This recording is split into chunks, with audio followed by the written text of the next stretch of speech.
Hello there, and welcome to this evening's reading for the Bealtaine at Home Book Club. This is the third reading for the month-long festival, with books curated by Mia Gallagher and part of Bealtaine Festival. So this evening we're going to have two short readings from one of the chosen books for the club, which is The Years That Followed. And please put the 15th, Friday the 15th, in your diary for an interview with Neil Hegarty. Neil's book, The Jewel, is the other chosen book for this month's book club, and Mia will be interviewing Neil live on Saturday evening on Facebook. So keep an eye out for the time and the place for all of that to happen. So I said that this evening's reading would be about two short readings about each of the characters that form the spine of The Years That Followed. And in each of these readings, the women meet somebody who's going to be extremely significant in their lives, although they don't really know that at the time. So in the first extract, we have a very young Callista. This is back in the 1960s. She's only 16. And she has been invited out to dinner by a colleague of her father's, a much older man than she is, in his mid-30s. His name is Alexandros. And Alexandros takes her to what was then one of Dublin's most fashionable restaurants, the Trocadero. So, tonight, Callista is amazed to find herself in a restaurant such as this, looking as though she dines out surrounded by famous people every night of her life, looking as though she belongs. Alexandros smiles at her, amused. The waiter arrives, murmurs a greeting, places menus on the table in front of them.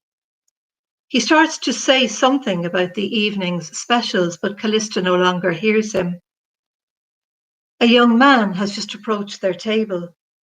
He is tall, fair-haired, well-dressed. He's also clearly tipsy. Callista can see him draw nearer over Alexandros' left shoulder. He leers at her, his unsteady gaze somewhere below her neckline. Callista blushes, looks away as he passes. Alexandros is watching her. "What's wrong?" he asks, his hand covering hers.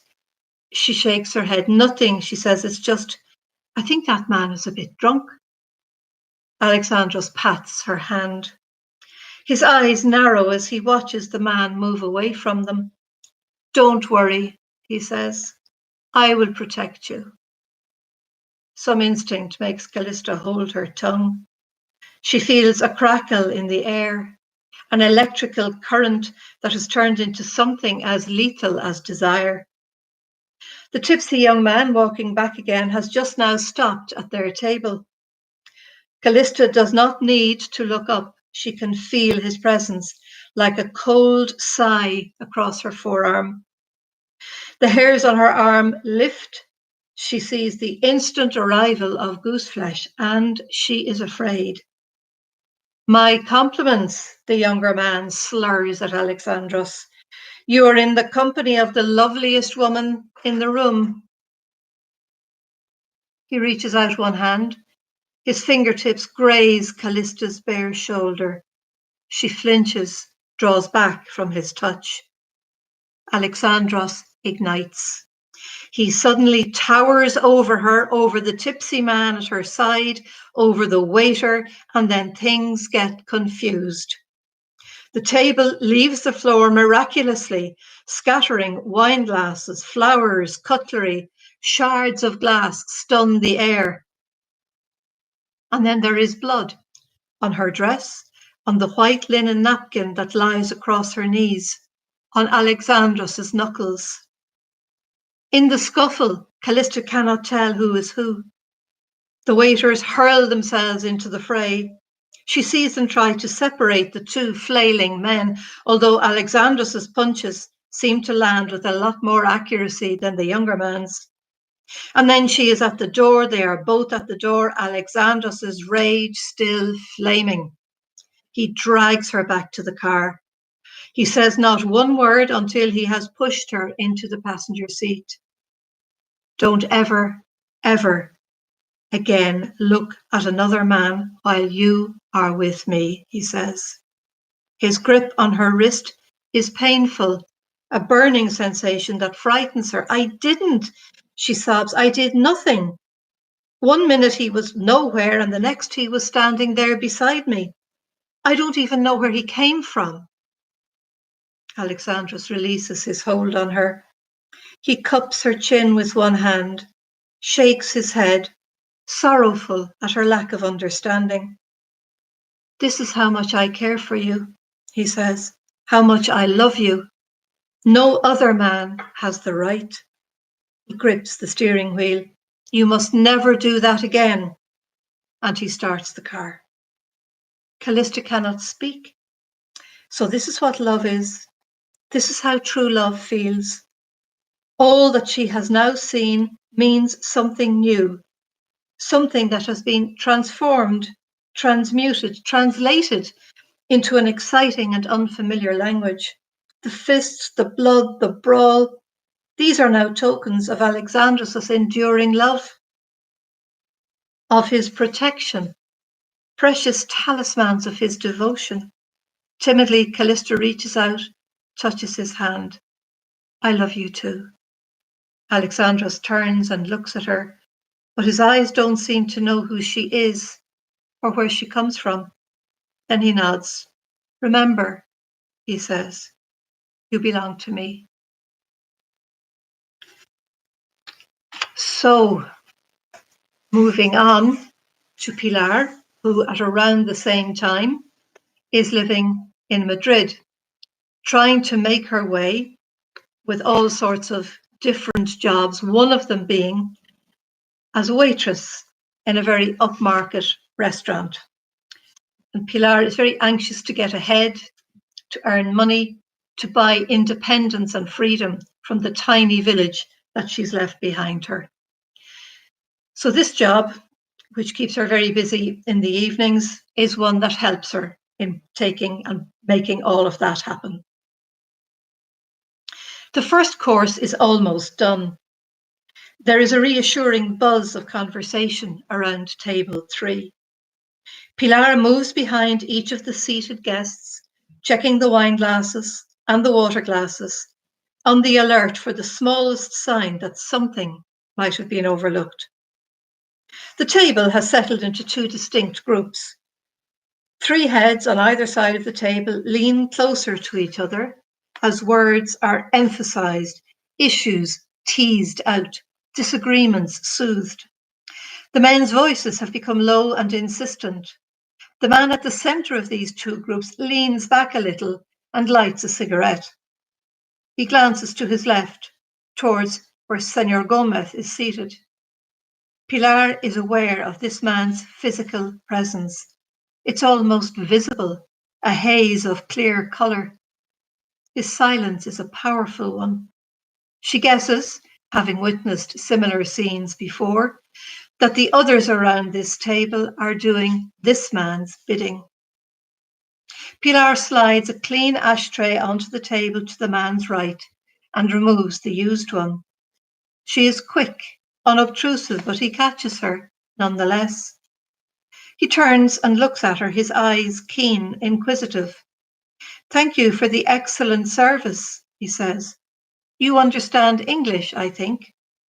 Yes, sir, a little. He nods. I should like to know your name, he says. He continues to look at Pilar, his gaze unwavering. His eyes are dark, they give nothing away. Pilar can see the sheen of sweat on the broad, tanned dome of his forehead.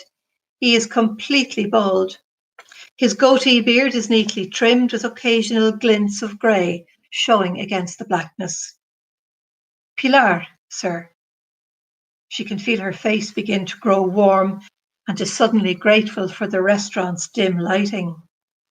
Well, Pilar, he says, my name is Petros Dimitriades. I hope we will get some time later to speak about your beautiful city. I am a visitor here. I would like the point of view of a native. He leans forward, taps the ash off his cigarette into the ashtray Pilar has placed at his hand. His eyes never leave her face. She smiles, inclines her head. Of course, sir, she says. It would be a pleasure. She moves on, aware that his gaze is following her, and she begins to panic. Men have tried to pick Pilar up before, of course, but Senor Roberto has always guarded his female staff fiercely. But this is different. She doesn't want Roberto's protection. She is, all at once, in the grip of a sexual attraction she's never known before. Barely able to catch her breath, she hears the relentless beating of her heart. It thuds against her ribcage, trying to escape. Pilar retreats behind the lacquered service screen for a moment and furtively wipes her hands on her uniform dress. She doesn't dare crease her apron and instead becomes engrossed in the orders for the main course. Nobody will disturb her here, at least not for a moment or two. Calm yourself, Pilar, she says. What is wrong with you? Get a grip. This man is much too old, in his early 60s at least, although it's impossible to be sure. Tall, powerful, physical. Get on with it, Pilar tells herself sternly. Get a move on and do your job. Senor Roberto looks pleased as the evening draws to a close. He visits each of the tables personally. Pilar admires the way he has a word for everyone, the way he remembers the saint's day of each of his most famous clients, the names of their children, their successes in business, in music, or in film. Maribel and Alicia, both junior waitresses, have always been great for cinema gossip. They have recently whispered to Pilar that the great Buñuel himself once had lunch at Roberto's. Right now, the air is hazy with the blue mist of cigar smoke. Pilar can smell the fumes of Senor Roberto's best 20-year-old brandy. She hears the notes of discreet masculine laughter as business is wrapped up and farewells exchanged. Soon, Senor Roberto will close the doors and invite the staff to have a drink with them before the last clean-up begins. The men from table 3 leave number 11 together. Good night, each one of them says to Pilar politely, and she smiles and thanks them one by one. Good night, sir. We hope to see you soon again. Petros Dimitriades is the last to leave. He takes Pilar's hand in his, says her name softly, as though he's trying it out on his tongue. He holds her gaze for what seems like a long time, and she is aware of the warmth and the insistence of his touch. He hesitates as though he's about to say something, and then, almost regretfully, it seems to Pilar, he turns away. Good night, my dear, he says, and walks quickly towards the door. Pilar feels the jagged edges of disappointment. The night feels flat now, despite the men's generous tips. For once, Pilar does not want to sit with Roberto and the others. She wants to go home. As she climbs into a taxi, Pilar chides herself. What's the matter with you? She says silently, as they speed through the city streets. Let it go. He's way too old, way too married. You don't need complications in your life. Pilar watches through the grime-streaked window of the taxi as couples make their way home through the slick October streets from whatever night out they've just had. In the grainy light of street lamps, she sees lovers cuddle up to each other, heads bent against the rain. She watches as an elderly man tucks his wife's hand tenderly into the crook of his arm. Senorita? Pilar starts. For a moment, she's no idea where she is. Has she been asleep? Has she dreamed what she thinks she's just seen? Has she snored? Pilar sees that the taxi has stopped outside her building. The driver is looking at her, one arm draped insolently across the back of his seat. He's grinning. Pilar is angry. How dare he? She pays him, counting out the peseta coins one by one into her gloved hand. She gives him the exact fare, pleased when she sees his face fall. The taxi man is still muttering as Pilar slams the car door and makes her way home.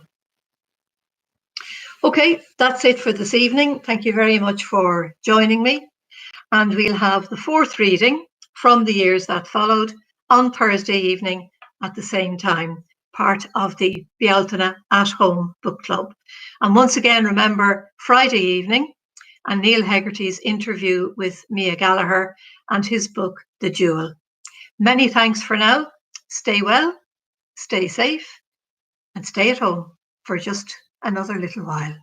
All the best and bye for now.